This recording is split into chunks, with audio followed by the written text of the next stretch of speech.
These are 5 running backs that you must draft in fantasy football this season. Before we get started, grab your energy drinks. I got the White Monster as always, and let's jump right into it. Starting with my first back, Joe Mixon. Here's what we know. He was traded from Cincinnati to Houston, then signed that 3-year, $27 million deal. He's still somehow only 28 years old. He actually just turned 28, so he's still well within his prime for a running back. He's been relatively healthy and reliable for most of his career. Now he joins a Texans offense where he figures to be the workhorse back. I mean, how does one running back go from one elite offense with Joe Burrow to another elite offense with CJ Stroud? Talk about being spoiled. And he has Dameon Pierce and Cam Akers to compete for touches with. So Mixon is going to dominate the touches in this explosive offense this year. And Mixon, when you kind of zoom out, you look at the advanced running metrics, they aren't great. He looks a little bit older, but he was still the RB6 in total fantasy points last year. And he's been a top 12 fantasy back over the last 3 years. And that wasn't because Mixon was this ultra efficient or explosive back.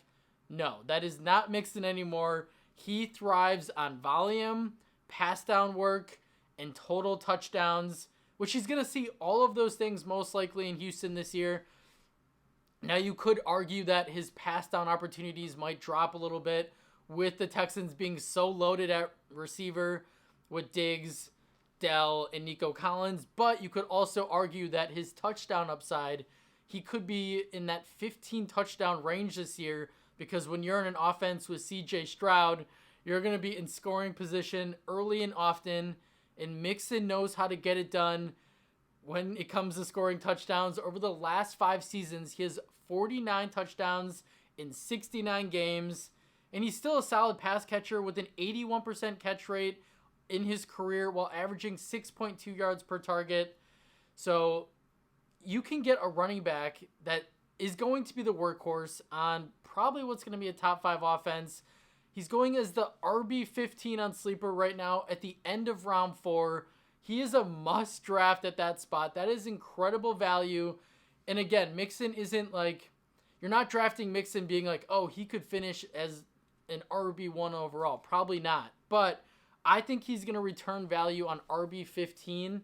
I think he could be a top 8, top 10 back just on his opportunities on this potent Houston offense alone. To my next back, who I think is being really slept on because he's coming off a very frustrating year.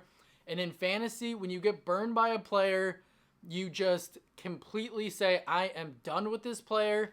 And that's what happened to this guy. And I think a lot of what happened last year really wasn't his fault. And I think people are going to miss out on a league winner this year just because they can't put their emotions aside. And that player is Ramondre Stevenson. Yes, Ramondre is coming off a very disappointing year. I had him in a bunch of leagues, so I feel your pain. But a big reason for that was he was in a hopeless situation from week 1. And we probably should have saw this coming. He was on one of the worst offenses in football. Terrible coaching staff. Terrible offensive coordinator. Mac Jones is a horrendous quarterback. He shouldn't even be in the league. So that didn't help. Here's a lesson, which I might contradict myself here, but draft running backs on good offenses early on. Like in the first 4 rounds, you want to make sure you get a running back that's on a good offense. But when we get in these later rounds, you got to take shots on players like Stevenson. We'll go deeper into that in a little bit. But from weeks 1 to 8 last year, he was really bad. 33rd in missed tackles forced per attempt, 38th in yards after contact per attempt. But here's where it gets interesting. From weeks 9 to 13, though, before he suffered that high ankle sprain, he was 13th in missed tackles forced and 3rd in yards after contact per attempt. So, and nothing changed from weeks 1 to 8 to weeks 9 to 13. There wasn't a new play caller. Nothing changed. It was the same environment. And so what that tells me is that Stevenson was probably dealing with an injury or something in the beginning of the year. We know how New England is with injuries. They kind of walk the line of just not telling you. So I think Stevenson was hurt the beginning of the year. And I guess at this point I'm fine with it because a lot of people are fading him because of that tough start. When in reality, Stevenson's a really good running back. who can do it all in terms of the running game and the passing game. And if he was hurt in the beginning of the year, then he is going to erupt this season for a lot of different reasons. One being his situation has changed this year with a massive upgrading quarterback in Drake May. And even if May doesn't start right away, Jacoby Brissett is still an upgrade over Mac Jones. That's how horrendous Mac Jones is. Jacoby Brissett, the journeyman, is better than that. And so I think that will already elevate this offense. They have more weapons now on offense with the wide receivers. I really like Jalen Polk. Plus, they have an entirely new coaching staff. Gerard Mayo, I think he's going to be a fine head coach. But what I'm really focusing on is new offensive coordinator Alex Van Pelt, who's coming over from Cleveland. Van Pelt had a lot of success running the football with Nick Chubb. He turned Jerome Ford last year into a really good running back. And Van Pelt is a run-focused offensive coordinator. This is where it gets important, so make sure you're listening. Don't zone out right here. He will bring a wide zone run scheme with him.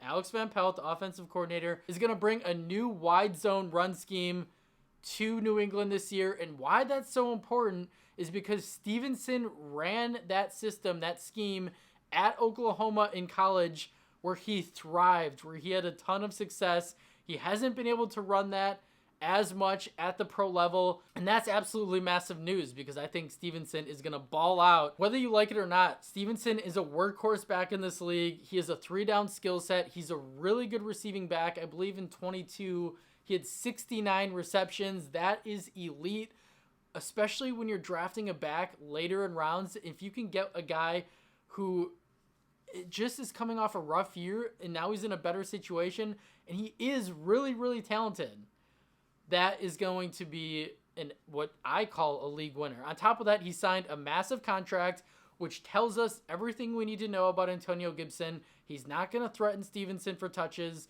He's a change of pace back. You can get Stevenson in round 8, which is a massive discount. This is the year he rewards you after last year. Take the discount and thank me later. To my third running back is Trey Benson, who was a round 3 pick by the Arizona Cardinals. He is a blue chip player across the board. He is a do-it-all running back with not many weaknesses. He has a big frame. He's 6 feet tall, 215 plus pounds. He has impressive power. He has nice speed as he ran a 4.39 40-yard dash. He's explosive. The last 2 years in college, he ranked 10th and 3rd in breakaway percentage. He's efficient, averaging 6.1 yards per carry. He's a tackle-breaking machine in 2022. He led the nation with the best broken tackle rate. And he's also a really good, superb, underrated receiver. So he can really do it all. And the only thing that's standing in Benson's way is 29-year-old James Conner, who himself is coming off a fantastic year, but he was 2nd in the NFL in touches for running backs. He's never played a full season, James Conner, in his 7 years in the NFL. He has never played a full season. So what that tells us is that at some point this year, Benson is going to get an opportunity. And let's say that happens early in the year. Let's say Benson gets a couple games or he starts. I don't think that they're just going to completely put Benson to the side once Conner returns. I think Benson is good enough that in his limited opportunities, in the couple games that he starts with Conner getting hurt, he's going to earn a role in this offense, and then he's going to be flex-worthy with top 10 upside if Conner gets hurt again, or for some reason he gets hurt and he's done for the year. Benson offers crazy value, and in rounds 8+, you chase players who, if something were to happen to the starter, they could be top 12, top 15 at their position. That is Trey Benson, who you can get in round 9 on Sleeper. In your home leagues, he's probably going to go in round 10, round 11, round 12. He's an absolute steal at cost, and I think he is going to at least carve out a flex role this year. Even if James Conner stays healthy, he's that good.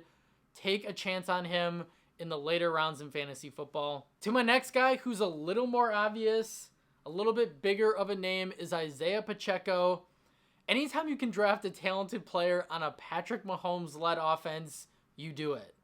On top of that, Pacheco is coming off a really nice year last year. He finished as the RB14 in fantasy points per game.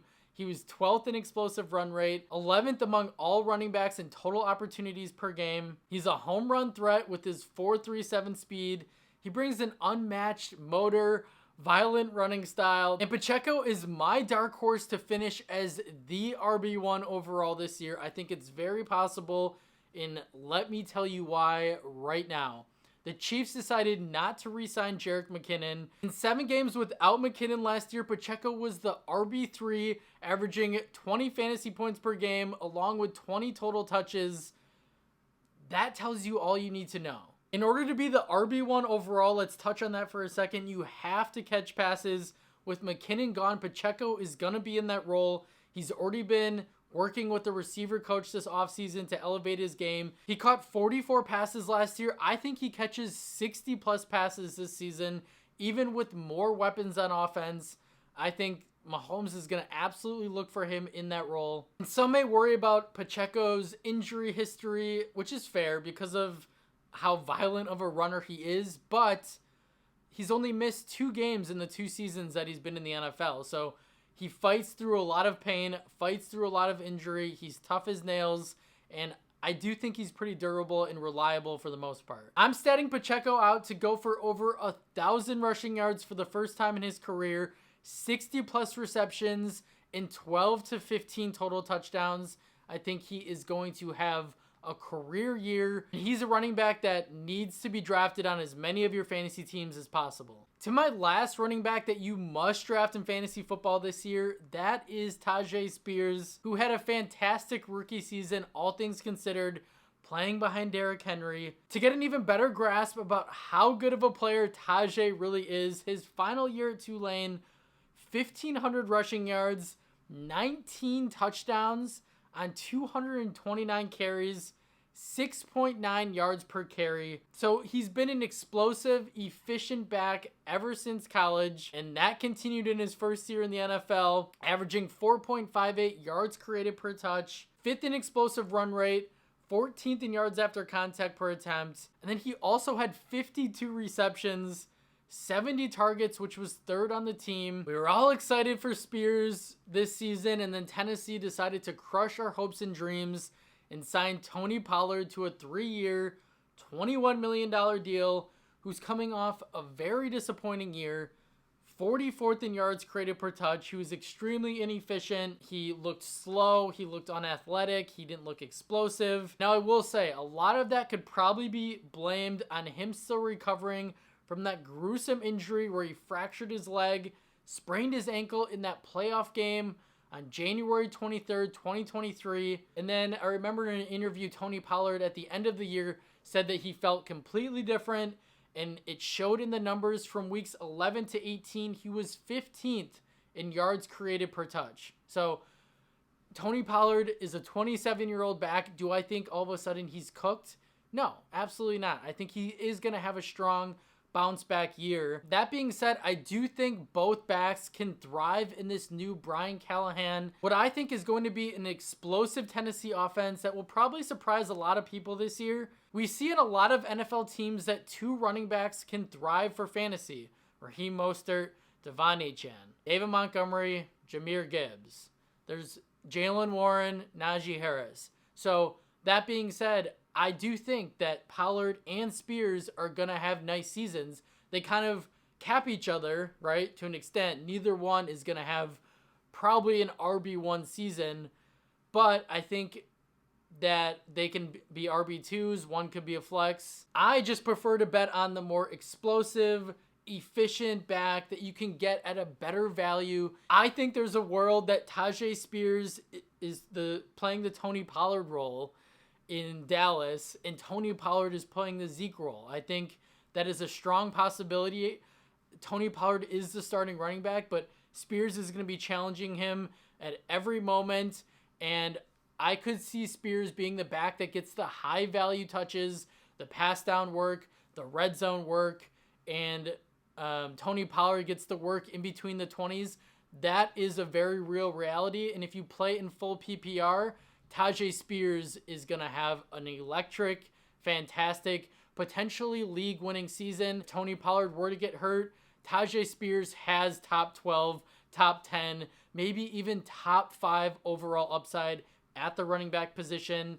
So you like to take shots on players that have that type of upside that you typically can't get in round 10. That's all I have for you guys today. Thank you so much for watching. Subscribe, like the video, leave a comment. Remember, I want to help you win your league. Start asking me questions now. I respond to every single comment. Thank you so much, and we will see you in the next one.